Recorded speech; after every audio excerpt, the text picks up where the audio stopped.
too. They each had their own room and all. They were both around 70 years old, or even more than that. They got a bang out of things, though in a half-assed way, of course. I know that sounds mean to say, but I don't mean it mean.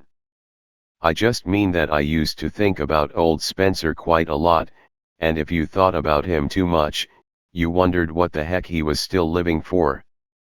I mean, he was all stooped over, and he had very terrible posture, and in class, whenever he dropped a piece of chalk at the blackboard, some guy in the first row always had to get up and pick it up and hand it to him. That's awful, in my opinion. But if you thought about him just enough and not too much, you could figure it out that he wasn't doing too bad for himself. For instance, one Sunday when some other guys and I were over there for hot chocolate, he showed us this old beat-up Navajo blanket that he and Mrs. Spencer'd bought off some Indian in Yellowstone Park. You could tell old Spencer'd got a big bang out of buying it. That's what I mean. You take somebody old as hell, like old Spencer, and they can get a big bang out of buying a blanket. His door was open, but I sort of knocked on it anyway, just to be polite and all. I could see where he was sitting. He was sitting in a big leather chair, all wrapped up in that blanket I just told you about. He looked over at me when I knocked. "Who's that?" he yelled. "Caulfield. Come in, boy."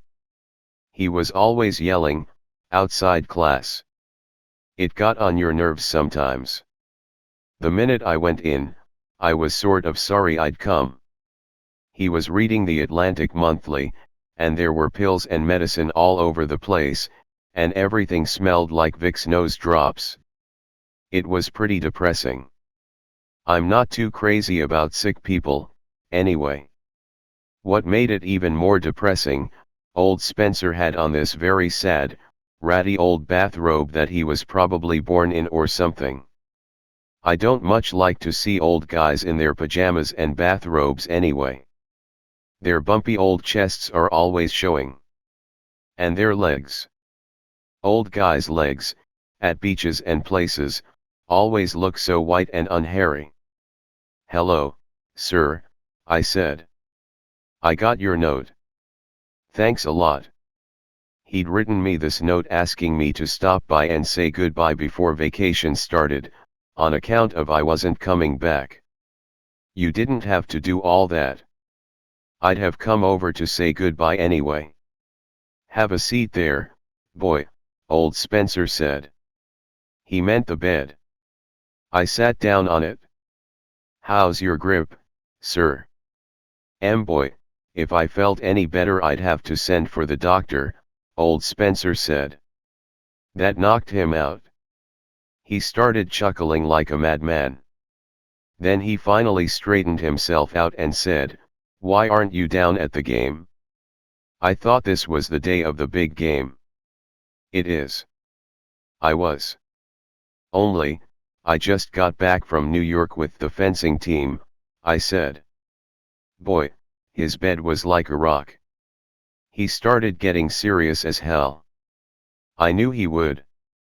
"So you're leaving us, Ed?" he said. "Yes, sir.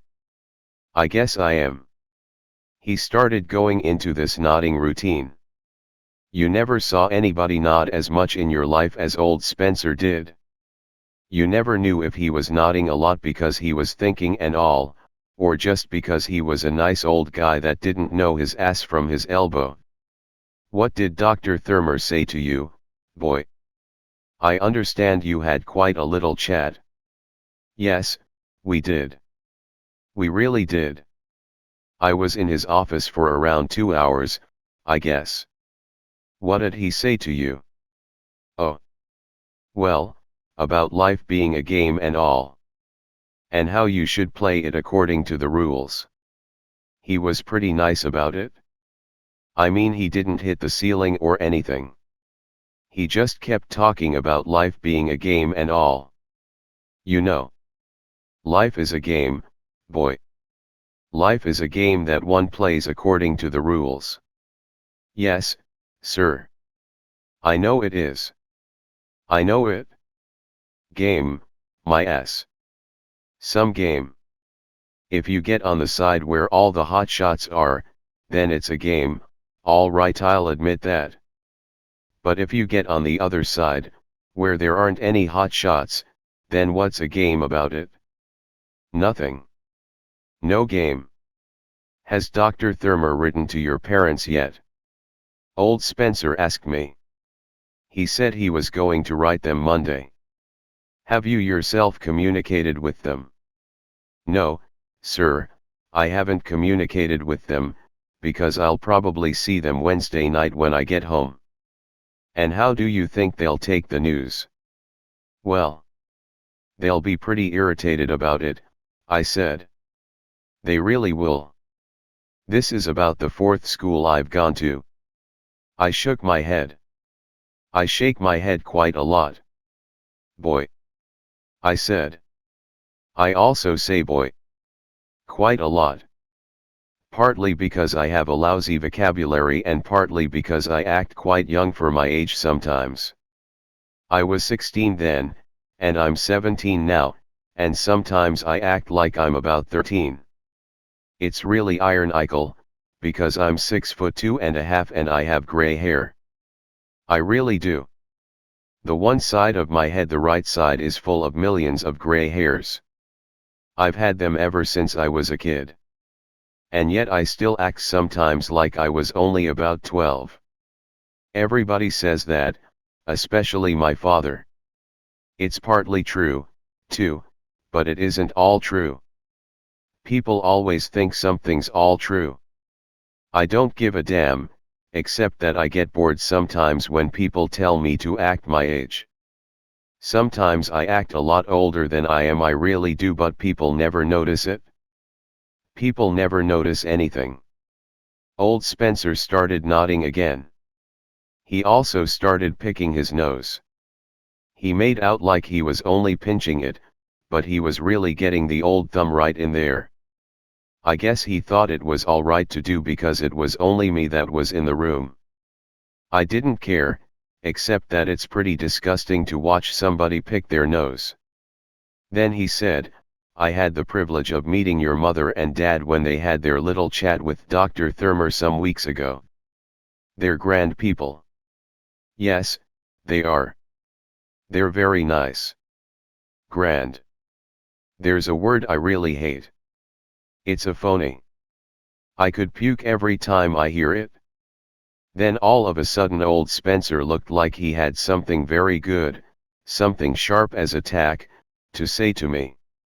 He sat up more in his chair and sort of moved around. It was a false alarm, though. All he did was lift the Atlantic Monthly off his lap and try to chuck it on the bed, next to me. He missed. It was only about 2 inches away, but he missed anyway. I got up and picked it up and put it down on the bed. All of a sudden then, I wanted to get the hell out of the room. I could feel a terrific lecture coming on. I didn't mind the idea so much, but I didn't feel like being lectured to and smell Vicks nose drops and look at old Spencer in his pajamas and bathrobe all at the same time. I really didn't. It started, all right. What's the matter with you, boy? Old Spencer said. He said it pretty tough, too, for him. How many subjects did you carry this term? 5, sir. 5. And how many are you failing in? 4. I moved my ass a little bit on the bed. It was the hardest bed I ever sat on. I passed English all right, I said, because I had all that Beowulf and Lord Randall my son stuff when I was at the Houghton School. I mean, I didn't have to do any work in English at all hardly, except write compositions once in a while. He wasn't even listening. He hardly ever listened to you when you said something. I flunked you in history because you knew absolutely nothing. I know that, sir. Boy, I know it. You couldn't help it? Absolutely nothing, he said over again. That's something that drives me crazy. When people say something twice that way, after you admit it the first time. Then he said it 3 times. But absolutely nothing. I doubt very much if you opened your textbook even once the whole term. Did you? Tell the truth, boy. Well, I sort of glanced through it a couple of times, I told him. I didn't want to hurt his feelings. He was mad about history. You glanced through it, eh? He said very sarcastic. Your, exam paper is over there on top of my chiffonier. On top of the pile. Bring it here, please. It was a very dirty trick, but I went over and brought it over to him. I didn't have any alternative or anything. Then I sat down on his cement bed again. Boy, you can't imagine how sorry I was getting that I'd stopped by to say goodbye to him. He started handling my exam paper like it was a turd or something. We studied the Egyptians from November 4th to December 2 ND, he said. You chose to write about them for the optional essay question. Would you care to hear what you had to say? No, sir, not very much, I said. He read it anyway, though. You can't stop a teacher when they want to do something. They just do it. The Egyptians were an ancient race of Caucasians residing in one of the northern sections of Africa. The latter, as we all know, is the largest continent in the Eastern Hemisphere. I had to sit there and listen to that crap. It certainly was a dirty trick. The Egyptians are extremely interesting to us today for various reasons. Modern science would still like to know what the secret ingredients were that the Egyptians used when they wrapped up dead people so that their faces would not rot for innumerable centuries. This interesting riddle is still quite a challenge to modern science in the 20th century. He stopped reading and put my paper down. I was beginning to sort of hate him. Your essay, shall we say, ends there, he said in this very sarcastic voice. You wouldn't think such an old guy would be so sarcastic and all. However, you dropped me a little note, at the bottom of the page, he said. I know I did, I said. I said it very fast because I wanted to stop him before he started reading that out loud. But you couldn't stop him. He was hot as a firecracker. Dear Mr. Spencer, he read out loud. That is all I know about the Egyptians. I can't seem to get very interested in them, although your lectures are very interesting. It is all right with me if you flunk me, though, as I am flunking everything else except English anyway. Respectfully yours, Holden Caulfield. He put my goddamn paper down then and looked at me like he'd just beaten hell out of me in ping pong or something. I don't think I'll ever forgive him for reading me that crap out loud. I would not have read it out loud to him if he'd written it, I really wouldn't. In the first place, I'd only written that damn note so that he wouldn't feel too bad about flunking me. Do you blame me for flunking you, boy? He said. No, sir. I certainly don't, I said. I wished to hell he'd stop calling me boy all the time. He tried chucking my exam paper on the bed when he was through with it. Only, he missed again, naturally. I had to get up again and pick it up and put it on top of the Atlantic Monthly. It's boring to do that every 2 minutes. What would you have done in my place? He said. Tell the truth, boy. Well, you could see he really felt pretty lousy about flunking me. So I shot the bull for a while. I told him I was a real moron, and all that stuff. I told him how I would have done exactly the same thing if I'd been in his place, and how most people didn't appreciate how tough it is being a teacher. That kind of stuff. The old bull. The funny thing is, though, I was sort of thinking of something else while I shot the bull. I live in New York, and I was thinking about the lagoon in Central Park, down near Central Park South. I was wondering if it would be frozen over when I got home, and if it was, where did the ducks go? I was wondering where the ducks went when the lagoon got all icy and frozen over. I wondered if some guy came in a truck and took them away to a zoo or something. Or if they just flew away. I'm lucky, though. I mean, I could shoot the old bull to old Spencer and think about those ducks at the same time. It's funny. You don't have to think too hard when you talk to a teacher. All of a sudden, though, he interrupted me while I was shooting the bull. He was always interrupting you. How do you feel about all this, boy? I'd be very interested to know. Very interested. You mean about my flunking out of Pensy and all? I said. I sort of wished he'd cover up his bumpy chest.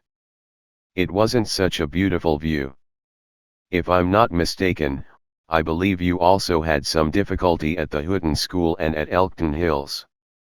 He didn't say it just sarcastic, but sort of nasty, too.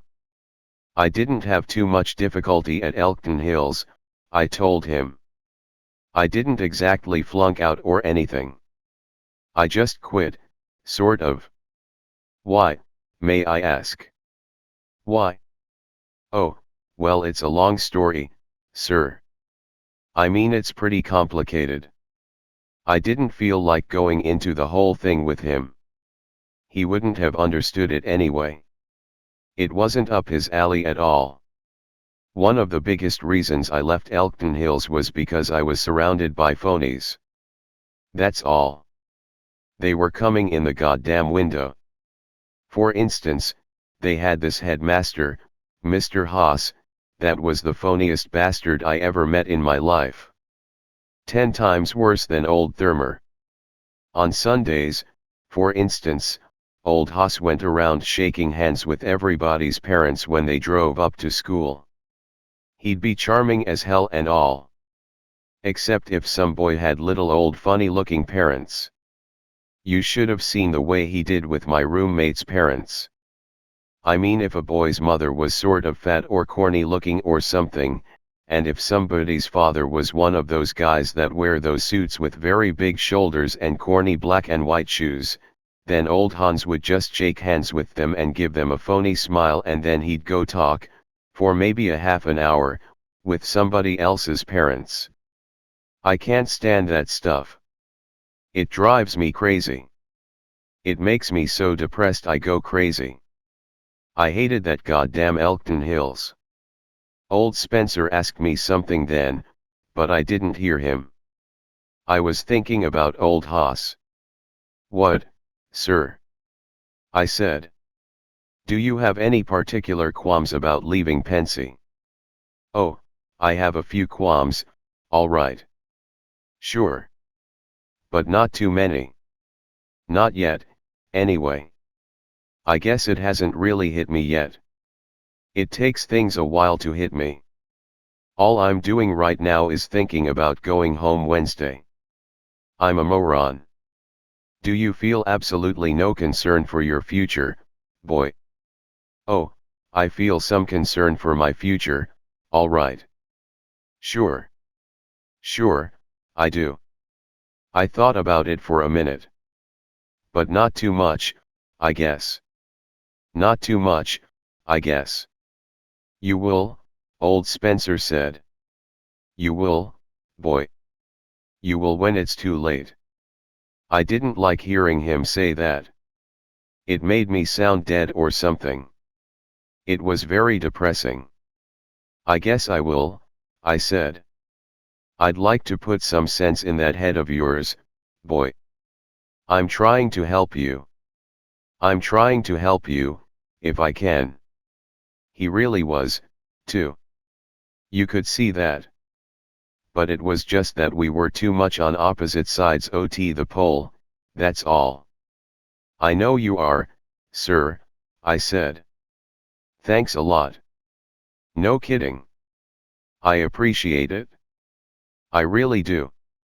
I got up from the bed then. Boy, I couldn't even sat there another 10 minutes to save my life. The thing is, though, I have to get going now. I have quite a bit of equipment at the gym I have to get to take home with me.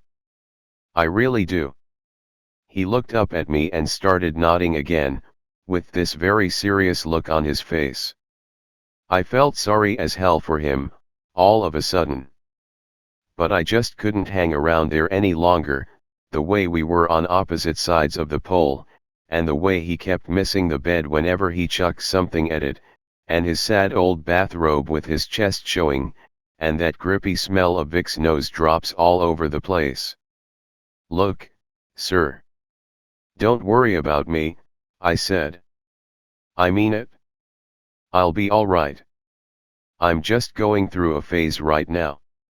Everybody goes through phases and all, don't they? I don't know, boy. I don't know. I hate it when somebody answers that way. Sure. Sure, they do, I said. I mean it, sir. Please don't worry about me. I sort of put my hand on his shoulder. Okay. I said. Wouldn't you like a cup of hot chocolate before you go? Mrs. Spencer would be dash I would, I really would, but the thing is, I have to get going. I have to go right to the gym. Thanks, though. Thanks a lot, sir. Then we shook hands. And all that crap. It made me feel sad as hell, though. I'll drop you a line, sir. Take care of your grip, now. Goodbye, boy. After I shut the door and started back to the living room, he yelled something at me, but I couldn't exactly hear him. I'm pretty sure he yelled good luck. At me, I hope to hell not. I'd never yell good luck at anybody. It sounds terrible, when you think about it.